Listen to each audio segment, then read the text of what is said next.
बहुत धन्यवाद रामुदा। मित्रों, परम पूज्य गुरुदेव पर वंदनीय माता जी की दिव्य उपस्थिति को साक्षी मानते हुए माँ गायत्री के पावन मंत्र के साथ मैं अपनी बात प्रारंभ करना चाहता हूँ।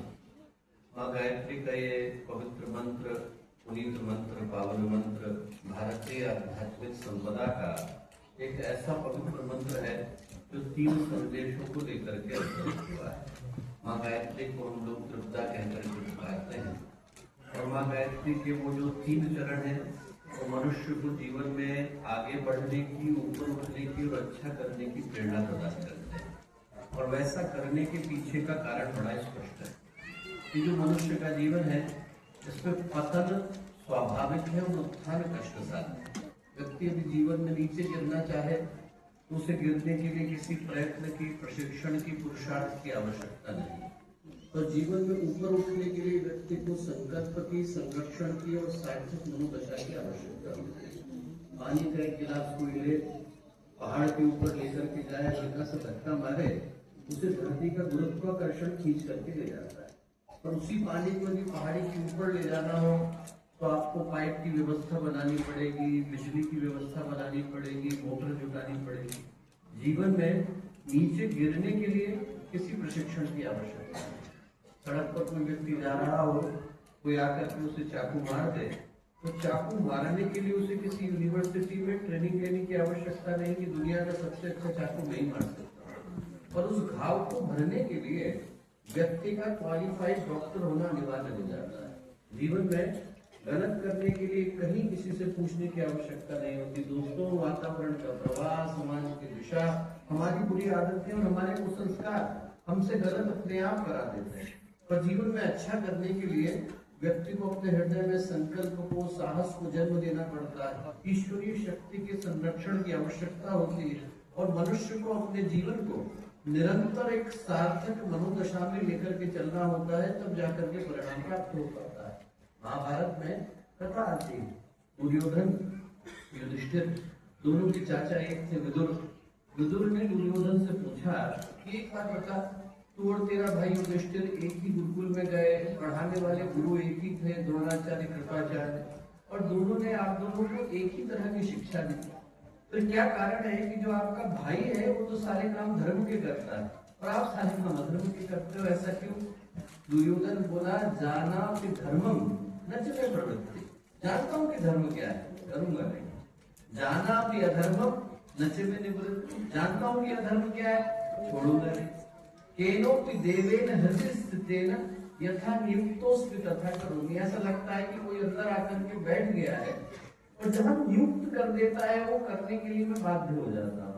पता तो दुर्योधन को भी है दोस्तों कि सही क्या है और गलत क्या है, पर व्यक्ति गलत का चयन इसलिए करता है क्योंकि वो पथ आसान नजर आता है। कष्ट साथ दिखते हुए भी जो व्यक्ति उस पथ का चयन करता है जो सत्य है, धर्म है, न्याय है, तो उसके जीवन में सौभाग्य का उदय होता है। और उस पथ पर चलने के लिए व्यक्ति को जिस संकल्प की, साहस की, संरक्षण की आवश्यकता होती है वो गायत्री का यही पावन मंत्र हमको प्रदान करता है। इस भाव के साथ उस शक्ति से हम लोग आवाहन करते हैं जिनको हमने आदि शक्ति माँ गायत्री कहकर के पुकारा।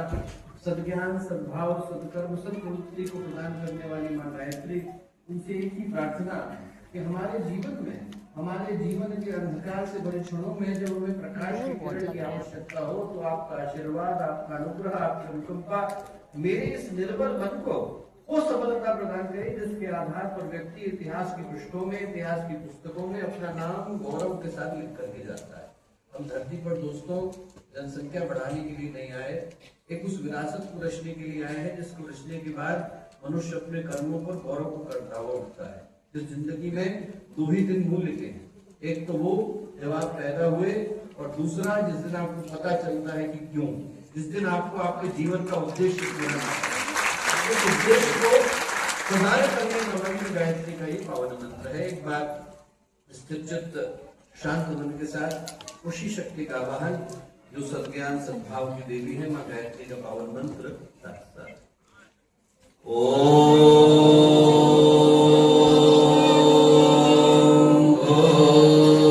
भूर्भुवः स्वः तत्सवितुर्वरेण्यं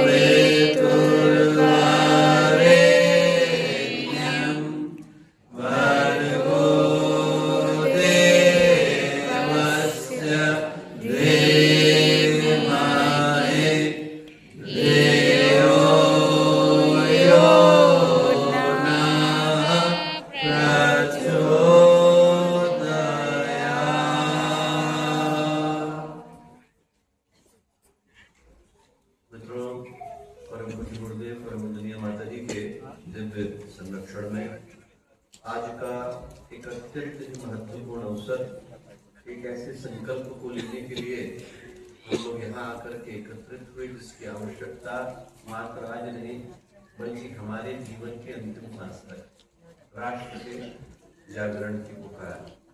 और उस विषय पर आज हम लोगों के मध्य में ऐसे व्यक्तित्व विद्यमान हैं जिनने अपना जीवन, जिनने अपना प्रतिभा, जिनने अपना समय, जिनने अपना श्रम, जिनने अपना मनोयोग इस राष्ट्र के उत्थान के लिए, इस राष्ट्र के बलिदान के लिए लगाया। आदरणीय मेजर जनरल श्री पुनिया जी यहाँ उपस्थित उत्तर प्रदेश सरकार के एक अत्यंत ही प्रतिष्ठित मंत्री, जिनका सदा से पूज्य गुरुदेव के प्रति, गायत्री परिवार के प्रति बड़ा ही गहरा भाव रहा। आवलखेड़ा जैसे पवित्र स्थान से आए आदरणीय श्री प्रजापति जी, यहाँ उपस्थित शांति कुंज की टोली के सभी सम्मानित कार्यकर्तागण, आदरणीय श्री बच्चू सिंह जी, आदरणीय डॉक्टर प्रमोद शर्मा जी, आदरणीय जितेंद्र सिंह जी, आदरणीय श्री योगेश शर्मा जी, उपस्थित गायत्री परिवार के सभी सम्मानित कार्यकर्तागण, क्षेत्र के सभी विशिष्ट अभ्यागतगण, अतिथिगण, भाइयों बहनों और प्यारे मित्रों, आज हम लोग